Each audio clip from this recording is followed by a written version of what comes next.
Olá, pessoal! Sejam todos muito bem-vindos a mais um podcast filosófico, atividade promovida pela Organização Internacional Nova Acrópole do Brasil.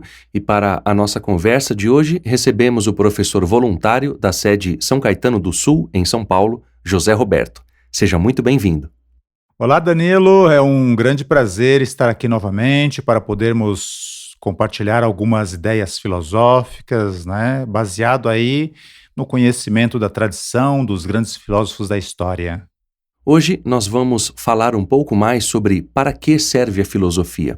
Naturalmente que nós não vamos esgotar o tema e menos ainda trazer aqui verdades absolutas. Pelo contrário, a gente vai conversar, refletir e naturalmente que cada um de nós consiga extrair aquilo que seja útil, prático e vivencial.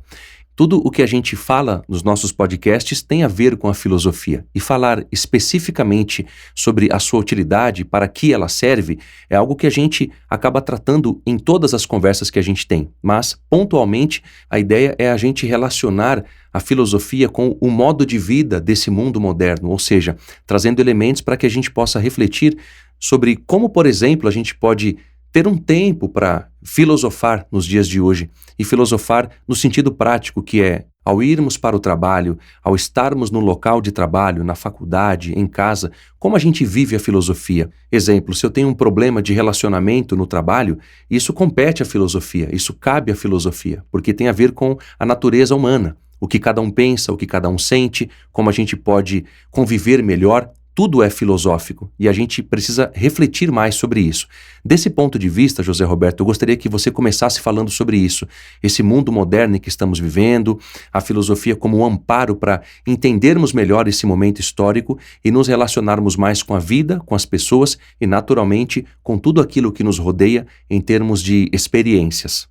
Assim, Danilo, esse é um drama da nossa vida moderna e, inclusive, né, muitas pessoas que começam os nossos cursos de filosofia em Nova Acrópole nos trazem essa questão, né, de que precisam da filosofia ou precisam das aulas, precisam dos ensinamentos que vão ser transmitidos, precisam do conhecimento, né, com que vão tomar contato de uma maneira bastante rápida, porque percebem que há uma certa urgência, né? Necessitam de coisas muito, muito práticas que possam ser aplicadas de uma maneira cotidiana, enquanto fazem a sua caminhada no parque, enquanto fazem a sua esteira, enquanto estão indo de carro, ou estão indo de metrô, ou estão indo de ônibus para o ambiente de trabalho.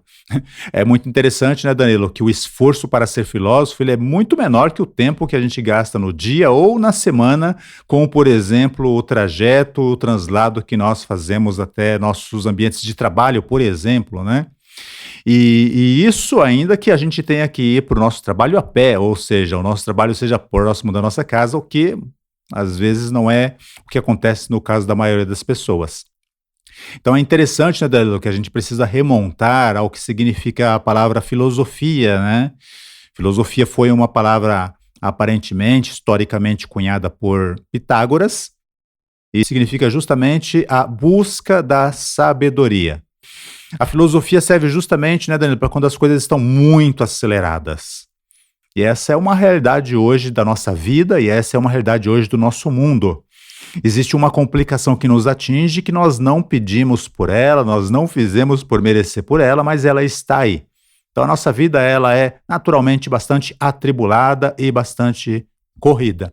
Tanto que nós ouvimos das pessoas, né, que muitas vezes não tem tempo de respirar, né? Tanto que nós percebemos que muitas vezes, né, essa correria ela acaba se tornando sem sentido e a vida ela acaba caindo numa rotina, uma mecanicidade que tira todo o prazer até do trabalho que nós precisamos, né? E até mesmo da convivência com a nossa família. E até mesmo os nossos momentos de diversão, os nossos momentos de lazer são tomados pelo estresse que inadvertidamente, quase magneticamente, né, nós atraímos para a nossa vida e para a nossa existência. Estamos sempre correndo, né, Danilo? Estamos sempre correndo, sempre com pressa. Dizemos hoje que a vida hoje é tão corrida que não nos sobra tempo para filosofia. Também, se a gente for utilizar o mesmo argumento, né, não nos vai sobrar tempo para namorarmos, Não vai nos sobrar muito tempo para nós nos relacionarmos com os nossos amigos, não vai sobrar tempo para que nós possamos nos relacionar bem com os nossos filhos ou com os nossos pais, porque hoje está tudo muito longe, hoje tudo demanda tempo, né? Hoje tudo demanda uma energia. Então aconteceu algo com a nossa modernidade, né, Danilo? A nossa modernidade ficou de tal maneira que não nos sobra tempo para outra coisa senão lutar pela sobrevivência. Precisamente, né, Danilo, a sabedoria se relaciona com essa busca do sentido da vida, né? Essa busca de saber assim, olha, para que tanta pressa? E nessa pressa eu não estou matando algumas coisas que são fundamentais, que não tenha nada a ver com o dinheiro que eu ganhe por hora, por semana, por mês ou por ano. Não tem nada a ver com a riqueza, com o concreto, com as coisas que nós precisamos cotidianamente. Então, precisamente, né, Danilo, neste momento em que nós vivemos, é que a filosofia ela é mais necessária. Por quê? Porque ela nos faz perseguir essa questão da sabedoria como voltar a ter um sentido para a nossa vida. Sim, com certeza, né? Para que a gente continue correndo, porque essa necessidade é uma necessidade dos nossos tempos, é uma necessidade gerada artificialmente pela nossa cultura, pelas nossas atuais sociedades e civilizações, mas ainda assim, no meio dessa correria, eu preciso ter um tempo interior para mim, preciso construir esse tempo e sentir que com isso, né, eu estou também cumprindo uma função, uma necessidade essencial para com a minha alma, para com o meu próprio coração, para com o meu próprio ser. Então, né, Danilo, é para isso que serve a filosofia. Para que a gente possa ter um tempo de qualidade, que não vai concorrer, o tempo de dedicação à filosofia não vai concorrer com o tempo que nós passamos no nosso ambiente de trabalho, não vai concorrer com o tempo que nós passamos na nossa condução ou no trânsito das nossas cidades. Também não vai concorrer com a convivência que eu devo ter com a minha casa, com os meus pais, com os meus filhos. A busca da sabedoria é algo, né, Danilo, que vai nos dando um eixo estável ao redor do qual todas essas coisas vão girando, né, mas girando de uma maneira ascendente, para que nós saibamos que sim, a vida moderna ela traz as suas complicações, as nossas máquinas, os nossos computadores, as nossas redes sociais, por um lado, agilizam e facilitam muitas coisas que nós necessitamos na nossa vida, mas também, por outro lado, né, parece que nos puxam, nos sugam, nos absorvem de uma tal maneira que fazem com que as pequenas coisas pareçam perder o sentido. Quando nós colocamos essa busca de uma sabedoria interior, né, Danilo?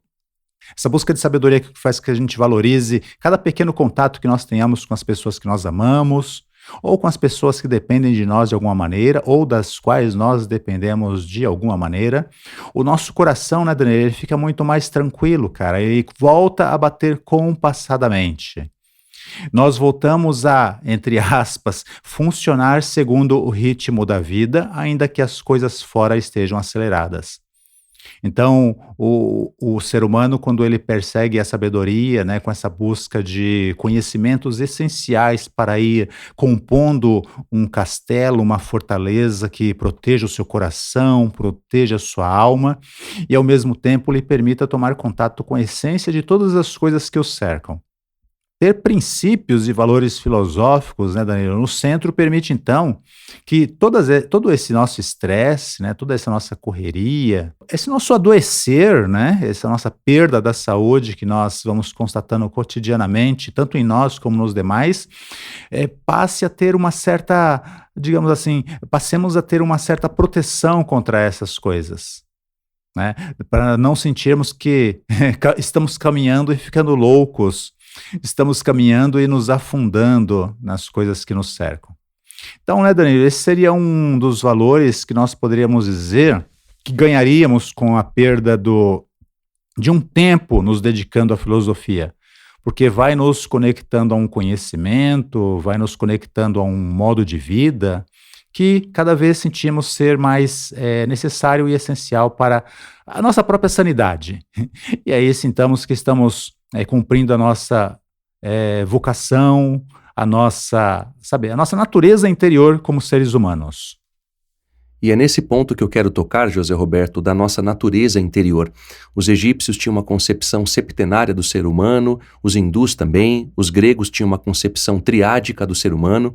Eles tinham uma convergência nesse sentido. As ideias eram semelhantes e a sua essência a mesma também. E a gente sempre fala disso em nossos podcasts, mas reforçando esse ponto, quando a gente pensa no nosso corpo físico, nas suas necessidades, as nossas energias e a alimentação e o cuidado que a gente tem que ter para que a nossa energia não se esgote rapidamente, o cuidado com o emocional, o cuidado com o mental, ou seja, são esferas, são dimensões que nós temos e muitas das vezes a gente não sabe lidar com elas, ou seja, o que é o ser humano, o que nós somos e como a gente pode refletir nesse sentido para nos conhecermos mais diante desse cenário que a gente vive no mundo de hoje com tantas demandas, tantos problemas cotidianos, tanta falta de convivência, em suma. Como essa visão que os antigos tinham em relação ao que era o ser humano, ao que eram eles próprios também, podem nos ajudar nos dias de hoje para que a gente entenda melhor o que eles queriam nos dizer com essas ideias sobre o ser humano, para que a gente possa usufruir dessa sabedoria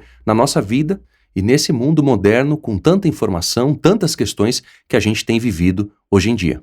Ao contrário de nós, né, Danilo, esses antigos povos, eles tinham muito essa preocupação em estar constantemente atualizando a definição do que é o ser humano. Por que isso, né? Porque eles viam como uma questão fundamental. Haveria de se fazer um desenho completo, né, um esquema completo de qual seria a nossa realização, qual seria os graus sucessivos de realização de acordo com o aspecto físico, onde é que eu gasto a minha energia e isso me constrói e não me faz fazer mal a outras pessoas, me permite sustentar a minha casa. Né? Então é o bom emprego da energia. A mesma coisa com relação ao nosso mundo de sentimentos e emoções. Né? Eles buscavam também definir assim, olha, quais são os sentimentos e as emoções e paixões que eu reconheço em mim, para ir me construindo com base naquelas emoções e naqueles sentimentos que não sejam, digamos assim, contrário à minha saúde física, contrário à minha saúde energética, contrário à minha convivência com as pessoas.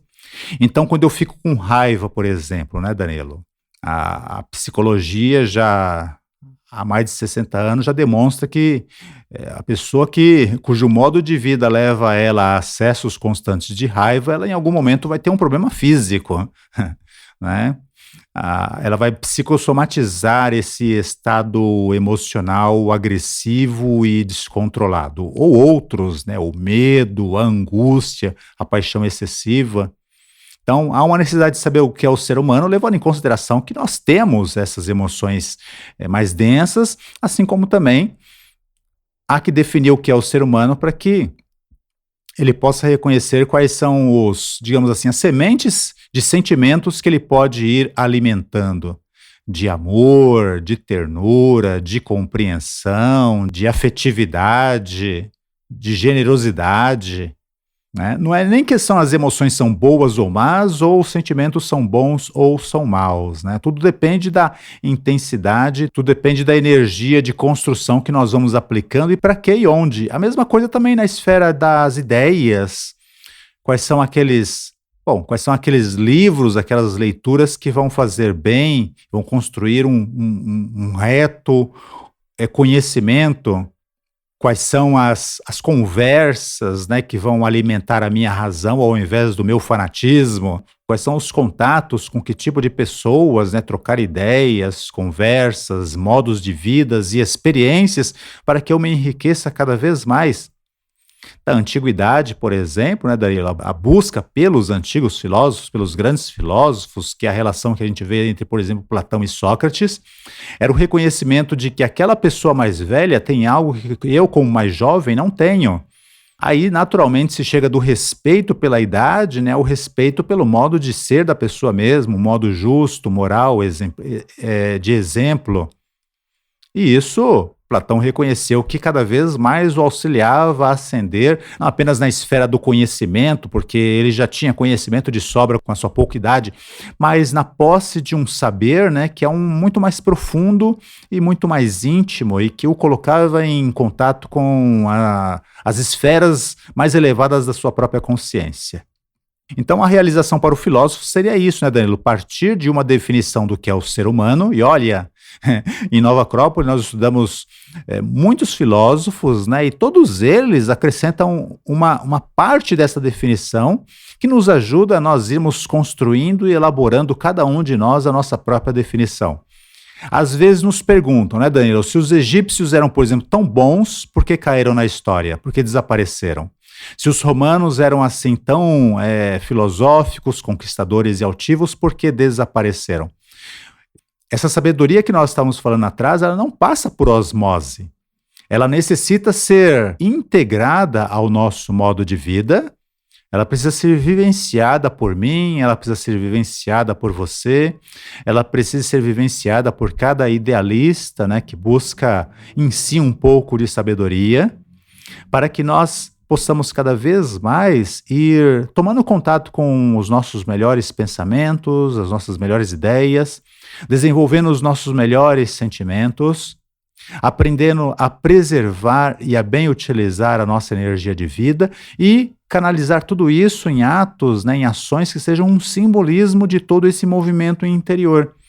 É interessante, né, Danilo, que quando nós pegamos esses 4 elementos, né, o mundo do pensar, o mundo do sentir, o mundo da ação e o mundo da energia, nós estamos, digamos assim, criando uma sincronia dentro de nós. E essa sincronia, ela vai nos ajudando, é como na Fórmula 1, não é verdade? Na Fórmula 1 a gente percebe que muitas vezes um carro está atrás do outro, mas ele simplesmente se aproxima para pegar o vácuo daquele que está à sua frente mais rápido e veloz, para que com isso ele ganhe velocidade e possa passar à frente do outro. Essa questão da consciência é a mesma coisa, né, Danilo? Nós precisamos imprimir um certo eixo central no nosso mundo de pensamento até o mundo das nossas ações, para que esses 4 elementos girem ao redor desse eixo, criando um vácuo por onde a nossa consciência pode se elevar até uma esfera de uma percepção mais sutil. Só para falar disso aqui, né, Danilo, que não é nem uma centésima parte do que eu gostaria de poder compartilhar com as pessoas, os antigos povos, né, eles não começavam explicando isso aos jovens e aos cidadãos. Não. Eles começavam, né, colocando uma relação entre o ser humano que pensa, que sente, que atua cotidianamente, fazendo uma relação do ser humano com o cosmos. Então, na visão desses antigos povos, esse vácuo que nós temos que criar através das nossas ações, do nosso mundo emocional ao nosso mundo mental, ao nosso mundo físico, esse vácuo que nós temos que criar para que a nossa consciência ela se eleve, ela parte de uma definição de que existe uma identidade essencial entre o ser humano e o universo em que nós vivemos. Porque é isso mesmo, né, Danilo? Nós temos a nossa parte biológica e física e a gente percebe que o universo também tem a sua parte biológica e física. Nós olhamos com os nossos olhos e vemos as estrelas, nós andamos e tocamos todos os elementos que são sólidos sobre a face da terra, as árvores, a água, o fogo pode me queimar.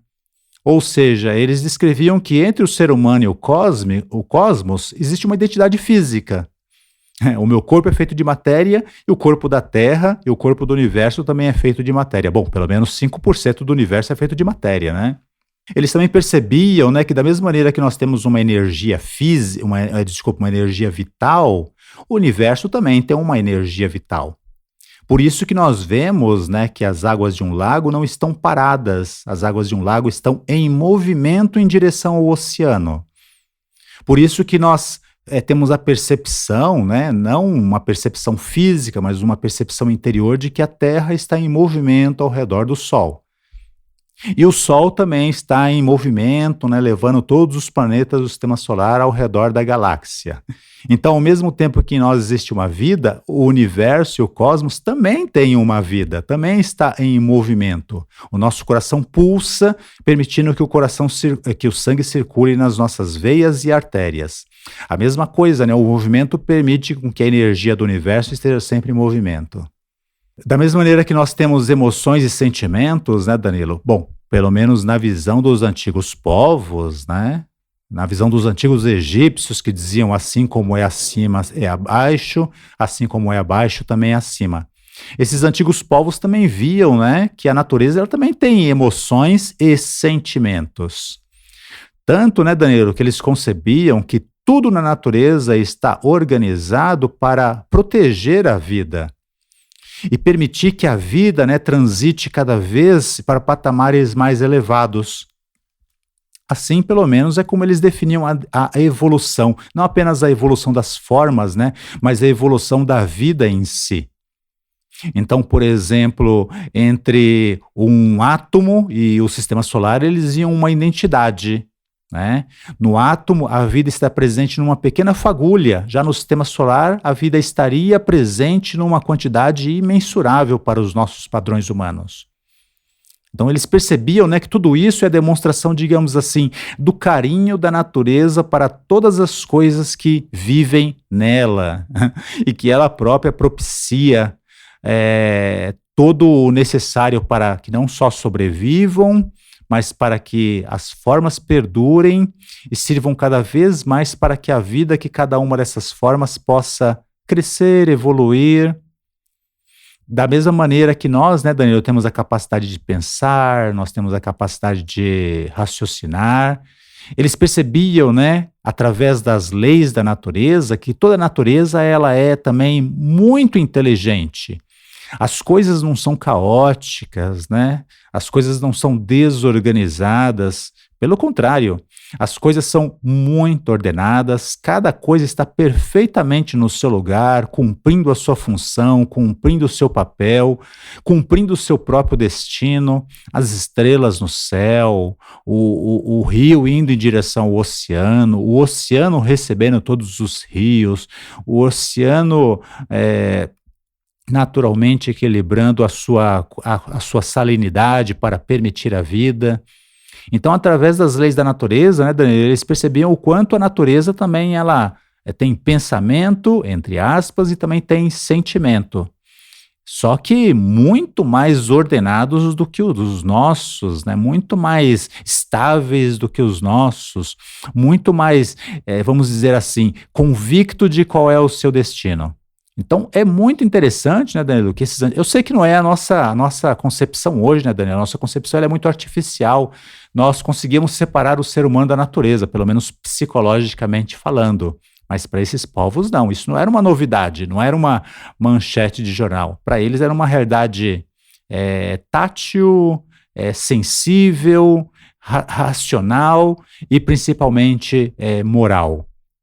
E isso tudo é muito interessante, né, Danilo? Que eles iam concebendo que, da mesma maneira que nós podemos perceber o aspecto físico da natureza, o movimento como aspecto energético da natureza, a capacidade de proteção da vida como a parte de sentimento da natureza, a inteligência contida nas leis que fazem com que tudo seja muito bem ordenado, eles percebiam na natureza uma espécie de grande ser em comparação a nós que somos pequenos seres.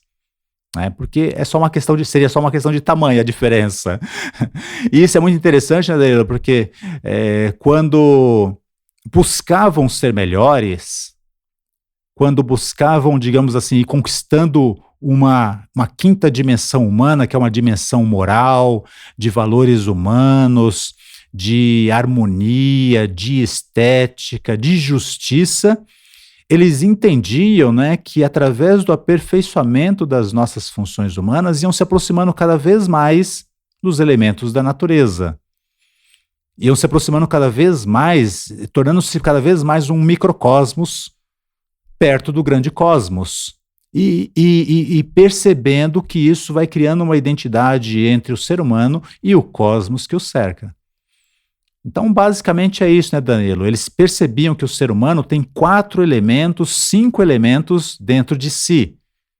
E que da mesma maneira, né, pela reflexão, podiam perceber que o cosmos também possui esses mesmos 5 elementos. E conforme o ser humano ele vai crescendo em sabedoria, ele vai crescendo em valores de generosidade, ele vai crescendo em inteligência, ele vai se desenvolvendo a sua consciência em ser cada vez mais moral, ele nada mais faria do que se tornar um pequeno reflexo do grande cosmos do qual fazemos parte. E é curioso, José Roberto, porque quando a gente reflete sobre tudo isso que você trouxe na sua explanação, me vem a ideia de realização. Todo ser humano, quando faz qualquer coisa, tudo aquilo que nós fazemos busca uma excelência. A gente busca fazer bem as coisas. A gente busca dizer palavras bonitas, termos ações bonitas, termos uma coerência com relação ao que a gente pensa, sente e fala. A gente quer ter moral perante os demais semelhantes. Ou seja, nós queremos ser amados, respeitados, e tudo isso passa por um processo de tomada de consciência, nesse sentido, de melhora interna e externa, consequentemente, para que a gente possa vir a se realizar, ou seja, ser felizes, que é o que todos nós, segundo nos ensina Aristóteles, buscamos indiscutivelmente. O fato é, essa realização é algo difícil de nós alcançarmos. Eu gostaria que você falasse um pouco sobre isso, porque às vezes pode parecer fácil, mas filosoficamente falando, como a gente costuma dizer repetidamente, é uma tarefa que exige tempo, concentração, dedicação, uma constância de ações muito éticas, muito morais, entendendo o que isso significa de fato. E hoje nós não temos a filosofia como base de comportamento humano no sentido profundo que ela implica, na seriedade que ela traz de vida para todos nós. Portanto, gostaria que você falasse um pouco mais sobre isso, para que a gente refletisse também melhor e agisse melhor em função dessas ideias. Uma das primeiras aulas do nosso curso de filosofia, né, brilhantemente colocado nessa ordem pelo fundador da Acrópole, da nova Acrópole, o professor Jorge Ângelo Livraga, é o Bhagavad Gita, né, Danilo? O Bhagavad Gita é uma obra fantástica, muitos dos nossos ouvintes, muitos dos nossos leitores dos nossos artigos, muitos daqueles que acompanham as nossas palestras, podcasts, nosso curso de filosofia, né, se tem uma coisa que eles nunca vão se cansar é de ouvir falar do Bhagavad Gita. Se tem uma coisa que nós nunca vamos nos cansar também, tá, pessoal? É de falar do Bhagavad Gita, porque o Bhagavad Gita é uma obra fantástica. Ele fala de tudo isso que a gente falou sobre a relação entre o indivíduo, o ser humano e o universo, a gente já encontra nos 6 primeiros capítulos do Bhagavad Gita, não precisa nem ler os 18, né? E o Bhagavad Gita fala algo de muito interessante, que às vezes os elementos que nos dificultam a encontrar essa nossa harmonia interior, esse nosso vácuo interior, que nós conseguimos com a harmonização dos nossos pensamentos, do nosso modo de vida de uma maneira geral, para que a nossa consciência ela possa se elevar, né? Ela possa subir até uma montanha de onde nós possamos observar todos os agitos da nossa vida como se fossem uma coisa exterior, sem afetar o nosso equilíbrio interno. Então, essa é uma posição muito importante, né, Danilo? Esse alto de montanha é muito importante porque eu posso perfeitamente estar com alguns problemas familiares, mas, por exemplo, num momento mais delicado, calar a minha boca, né, para não agravar a situação. Isso exige um autodomínio. Às vezes nós temos alguns inimigos interiores, né, algum orgulho interior que fala assim, eu não vou levar desaforo para casa.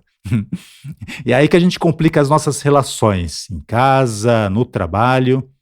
Então é importante essa questão da sabedoria, né, como essa capacidade de pegarmos o vácuo para que a nossa consciência se eleve até o alto de uma montanha. E lá nós fiquemos observando tudo. Isso é metafórico, lógico. Por quê? Porque na ação, essa é a ação diante de uma situação complicada com o marido, com a esposa, com o chefe, com o funcionário. Não se deixar tomar, por exemplo, pelo orgulho. Não, eu vou responder, não importa o que aconteça. Agora é que eu vou subir nas tamancas, né, e perder a minha calma, porque aí a gente vai criar situações exteriores que vão ser bastante complicadas. E temos uma experiência, né, Danilo, de que as pessoas não se sentem bem com isso. Caramba, por um segundo, olha quanta bobagem eu falei, né? Quando a nossa raiva passa, e com um pouco de boa vontade, com nossa capacidade racional, a gente olha para isso e a gente fala assim, olha quanta coisa boba eu fiz, por nada, por uma coisa insignificante.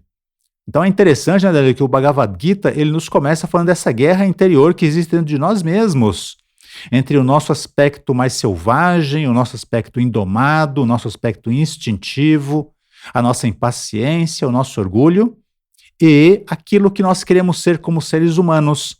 Seres que tenham princípios, que tenham valores, ao redor do qual nós podemos ir organizando todos os nossos contatos, ir organizando todos os nossos relacionamentos, ir organizando a nossa vida. E aí sim, Danilo, a gente pode chegar no valor da mente. Porque, digamos o seguinte, né? A nossa capacidade racional, ela está no topo de uma torre. Ela é, digamos assim, aquele vigia, né, que tem que estar muito atento para quando o inimigo chegar, né, para quando a invasão começar, ele possa organizar o aspecto emocional, ele possa organizar as ações, ele possa organizar a vida. E nisso, né, Helena Petrovna Blavatsky, através de um livro seu chamado A Voz do Silêncio, ela nos vai dando todas as dicas e todos os ensinamentos sobre como ir cada vez mais conhecendo a função da nossa mente, como é que eu penso e como é que esse pensamento, como é que a nossa razão pode ser organizada.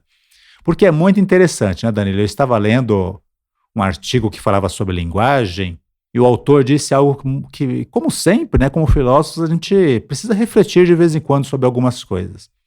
Ele estava dizendo o seguinte, olha, nós naturalmente falamos.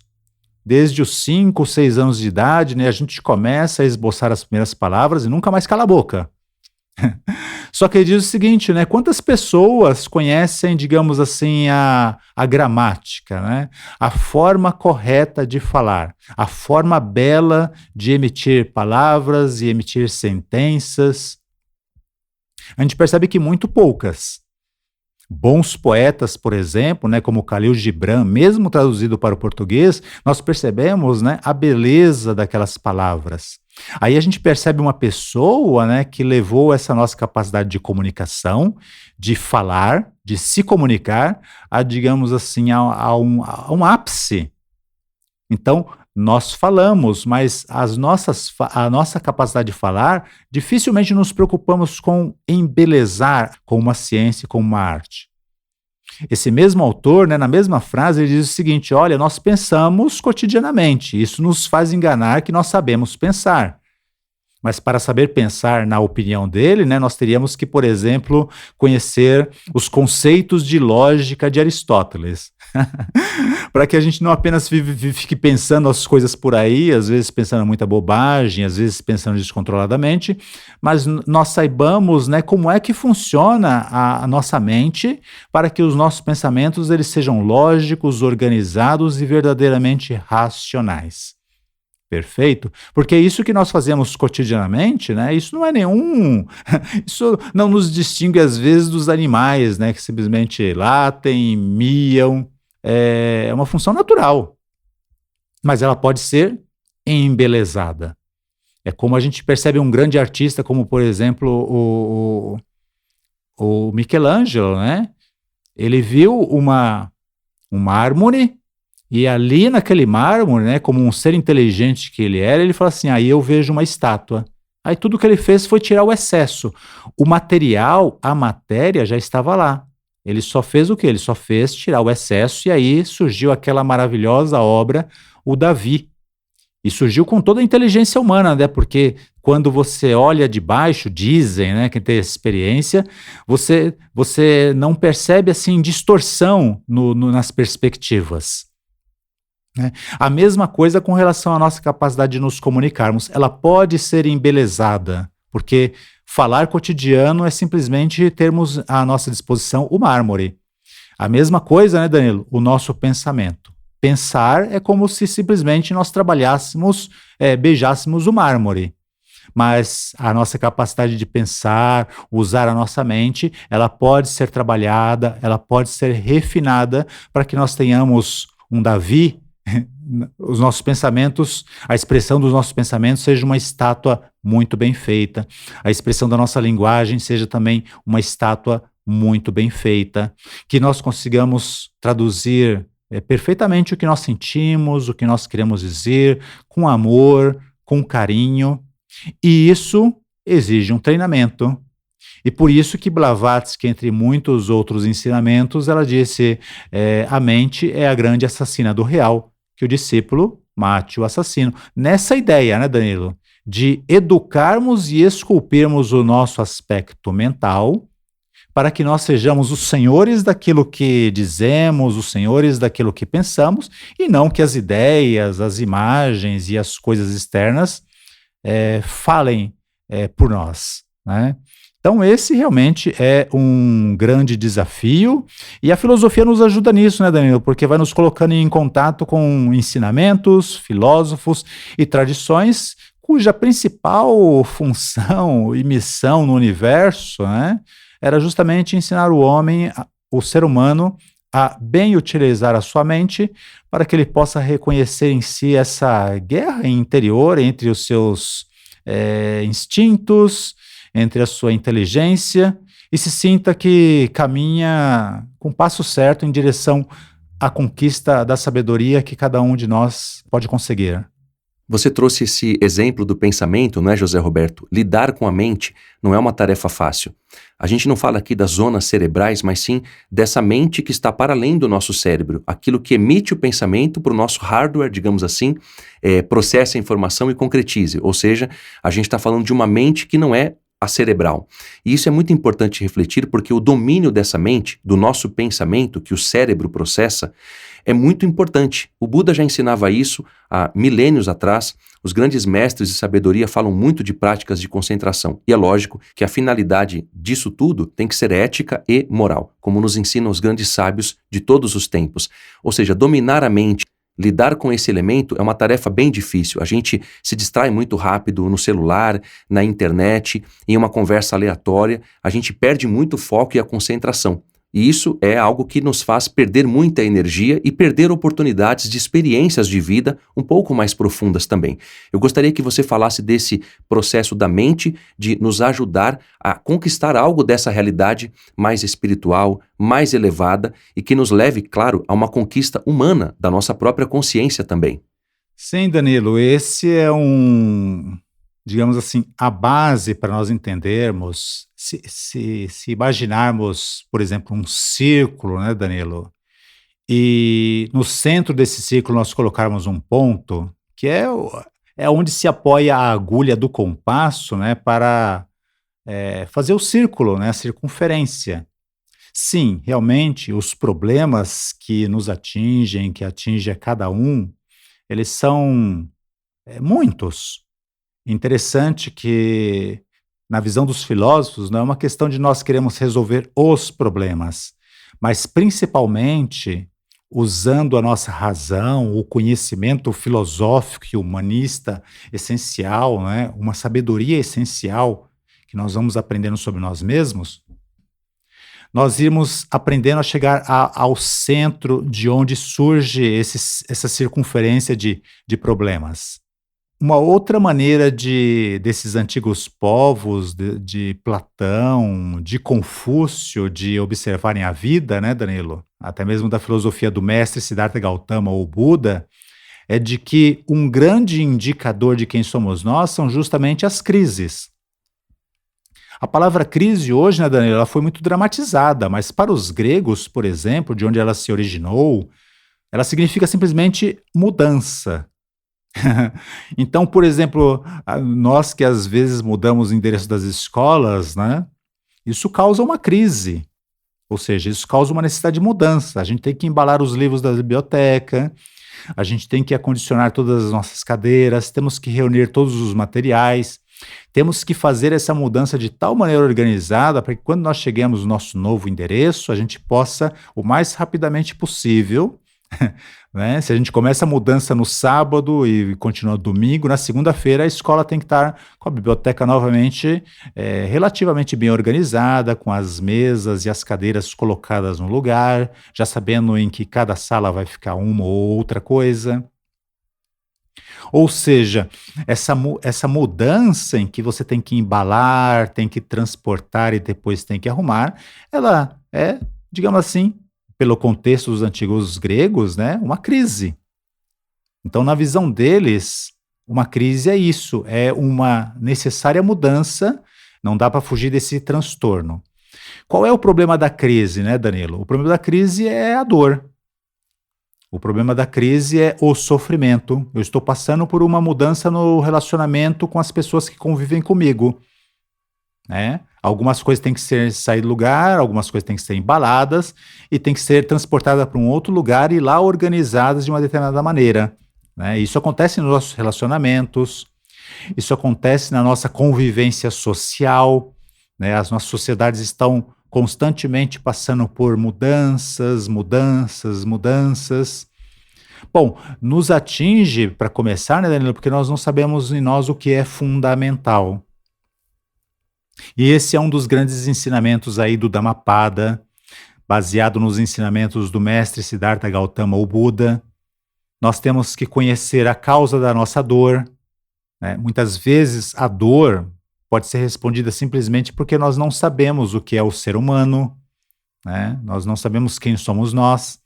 A selvageria, a violência, ela é própria do reino animal. No reino animal ela está bem colocada.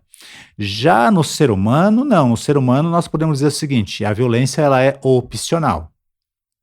Porque quanto mais virtudes e valores eu alimento em mim mesmo, quanto mais, né, a minha consciência percebe essa identidade entre o imperfeito, que sou eu, e a perfeição, que é a natureza, que é o cosmos, mais eu vou buscando, né, principalmente alimentar em mim virtudes que me aproximem desse aperfeiçoamento que vejo na natureza. Então a violência aí não tem lugar, a raiva também não tem lugar, o orgulho não tem lugar. Então essa seria uma das primeiras causas dos nossos sofrimentos ante a mudança, ante a crise que acontece, né? Bom, consciente da causa da dor, né, a minha ignorância do que é o ser humano e dos valores que eu não tenho, é partir para aquilo que Siddhartha Gautama, aquilo que a tradição budista, né, após a visita do mestre, colocou como ir alimentando as retas intenções, os retos valores, o reto conhecimento que cada vez mais vai me permitindo domar esses defeitos, esses vícios interiores. Então, e também essa é uma das principais fundamentações da filosofia, né, Danilo? Para que nós possamos ir nos reconhecendo, principalmente nos momentos de crise. Ninguém chega à Nova Acrópole, né, Denis, sem pelo menos assim meia dúzia, no mínimo, de crises pessoais que esteja acontecendo na sua vida. Então nós mesmos, né, nós já temos uma história, nós já temos uma memória do que nos aflige, quando nos aflige. A filosofia, nos colocando em contato com os ensinamentos desses grandes filósofos, desses grandes sábios, vai nos ajudar a irmos, sabe, organizando com a nossa mente essas experiências, organizando com a nossa inteligência, né, os valores que nós temos, os defeitos que nós também temos, para que a gente possa potencializar os valores e ir pouco a pouco combatendo, diminuindo as nossas deficiências e as nossas debilidades.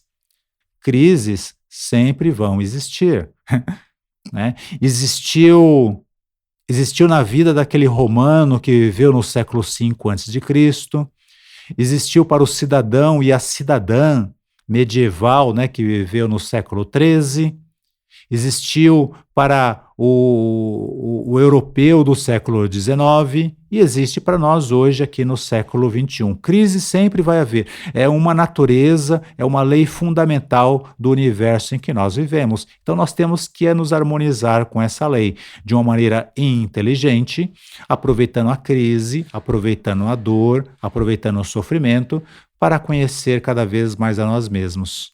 Para que, digamos assim, né, Danilo, quando as crises acontecerem e as dores nos atingirem, nós não queiramos fugir, pelo contrário, nós queiramos aprender para evitar, digamos assim, futuras crises muito violentas e também sofrimentos muito violentos. Agora, para encerrar o nosso podcast, você trouxe essa ideia da crise e dessa violência que é gerada por essas crises. Isso começa dentro do ser humano e tem uma ressonância social. Primeiro ponto, José Roberto, é como entender essas crises na vida humana, como saber lidar com elas e também como superar a nossa tendência instintiva a querer fugir. Às vezes a dificuldade é muito grande, a crise é muito grande e a gente tem um medo de enfrentá-la e isso vai gerando uma certa angústia dentro do ser humano. E esses aprendizados que você trouxe ao longo das suas falas e essas vivências são vitais para que a gente tenha uma saúde individual e também coletiva. Agora, como trabalhar esses valores internamente e externamente também, segundo essas escolas de filosofia do passado? São muitos os exemplos que a gente tem ao longo da história da humanidade, Confúcio, Platão, Aristóteles, tudo isso que eles nos ensinaram, sem dúvida, podem nos ajudar a enfrentar essas crises de uma maneira distinta, ou seja, tendo coragem para que saibamos como enfrentar cada um desses momentos da nossa vida, não só do ponto de vista individual, mas coletivo também, porque essas questões estão totalmente interconectadas. E dessa forma eu gostaria que você falasse um pouco sobre isso, então, nessa mensagem final.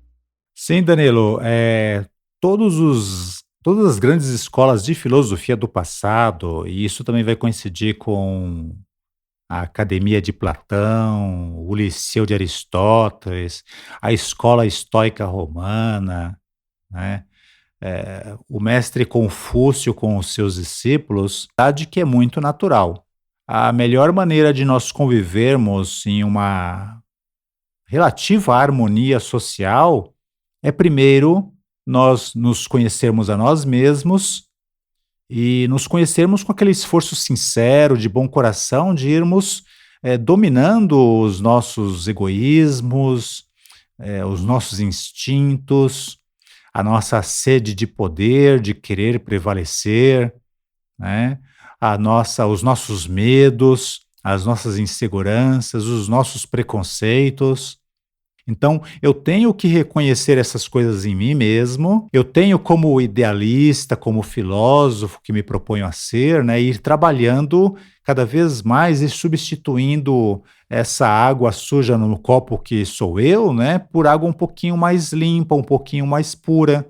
É por isso essa dedicação a estudar o Bhagavad Gita, a estudar Helena Petrovna Blavatsky, a estudar o Dhammapada de Siddhartha Gautama, o Buda, a estudar os Analetos de Confúcio, para que, com toda a liberdade que a natureza nos dá, nós possamos definir e construir um caminho que tem que ser feito muito artesanalmente, com muita paciência, com muito carinho, com muita perseverança e constância na busca do enriquecimento desses valores. Porque, Danilo, é um trabalho que vai nos exigir a vida toda. Não é nenhuma questão de intensidade, é uma questão de constância. Saber que se eu for viver mais 50, 60, 70 anos de vida, é o momento que eu começo hoje. Não importa os 20 anos que eu já estudo filosofia, eu começo hoje e só vai terminar no dia que eu der o meu último alento. E talvez, como dizem as tradições, continue muito além. Então, é algo muito bonito, né, Danilo? Porque a gente percebe o seguinte, é dar uma missão para a nossa vida, é dar um sentido para a nossa vida. É trabalhar o mármore bruto, que é o mármore bruto dos meus instintos, dos meus temperamentos, para pouco a pouco, né, ir saindo daí uma estátua que é o meu caráter bem formado, a minha capacidade de conviver bem com as pessoas. E isso é um consenso nessas antigas escolas de filosofia e para esses antigos filósofos, né, Danilo? Primeiro, nós temos que trabalhar a nossa estátua interior, trabalhar o nosso caráter, trabalhar os nossos valores, desenvolver as nossas virtudes, porque é isso que torna a convivência na minha casa uma verdadeira convivência humana. Não só porque são meus familiares, mas porque ali também tem almas humanas.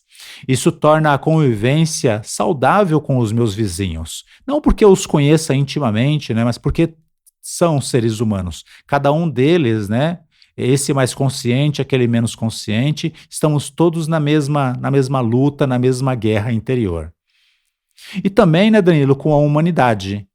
É muito interessante isso, né, Danilo, porque são formas paulatinas de nós irmos nos relacionando com o universo. Primeiro comigo mesmo, depois com aqueles que me cercam proximamente, depois com aqueles, né, que fazem parte da minha cidade, do meu país, do meu estado. Depois eu vou percebendo, né, que a minha consciência consegue conceber uma unidade que é a humanidade como um todo. Essa integração paulatina de quem sou eu, onde estou e qual o meu valor, né, Danilo, para todas as comunidades que eu frequento, sendo a maior a humanidade, muda até mesmo o sentido das nossas ações. Por mais que eu plante uma árvore, não é pela árvore, é pela humanidade. Por mais que eu ajude uma velhinha a atravessar a rua, não é por aquela senhora, é pela humanidade. Por mais que eu busque ser um pouco melhor, um pouco mais carinhoso, um pouco mais amoroso, um pouco mais inteligente, não é por mim. Não é só para beneficiar as pessoas na escola, do ABC para quem eu dou aula. Não, é pela humanidade. Né, Danilo? É uma consciência que se expande, é uma consciência que cresce. Daí, de concepção de humanidade como unidade, a uma concepção de natureza como humanidade, ela não é tão complicada. Então, esse é o sonho, por exemplo, de Confúcio, né, Danilo? Por isso que Confúcio dizia que, olha, antes de conseguirmos uma unidade social, temos que conquistar uma unidade dentro de nós. Se nós queremos uma sociedade humana, bem organizada, isso tem que ser fruto de um empenho, tem que ser fruto de um ensaio para que nós conquistemos um valor moral, um valor ético, um comportamento moral e um comportamento ético a partir da minha própria percepção, consciência e afinamento disso. Assim, terminamos a nossa conversa de hoje. Novamente agradeço a presença do professor voluntário José Roberto e, claro, desejo que seja sempre muito bem-vindo. Bom, devidamente alimentados, né? Espero que esse petisco tenha sido apetecível aí para todas as pessoas que nos ouvem, né? Continuemos todos juntos aí buscando aquilo que nos alimente, nos fortaleça interiormente perante as crises, perante os desafios. E que agora voltemos restabelecidos para os nossos combates e as nossas correrias cotidianas. E para aqueles que queiram nos contatar, podem fazê-lo através do nosso site nova-acropole.org.br/podcast. E para quem quiser saber mais sobre o nosso curso de Filosofia para Viver, basta acessar nova-acropole.org.br. Até a próxima!